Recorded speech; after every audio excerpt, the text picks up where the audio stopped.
Pernah tak korang terfikir mengapa orang yang baik, jujur, ikhlas selalu jadi mangsa manipulasi? Selalu kena tipu.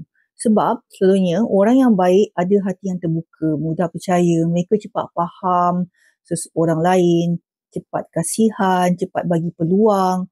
Tapi bila berdepan dengan orang yang narsistik ni, sifat baik tu akan jadi senjata makan tuan. Sebab narsistik tu tahu kau tak akan melawan. Kau akan lindungi dia walau macam mana teruk pun.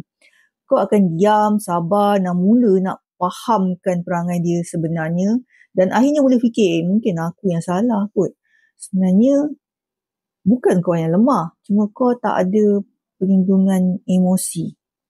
Itu emotional armors. Perisai dalaman yang melindungi tenaga dan emosi korang daripada diserap oleh orang lain. Sebab tu korang belajar emotional armors. Bukan untuk jadikan korang keras, tapi untuk kekalkan ketenangan bila orang cuba goncang emosi korang.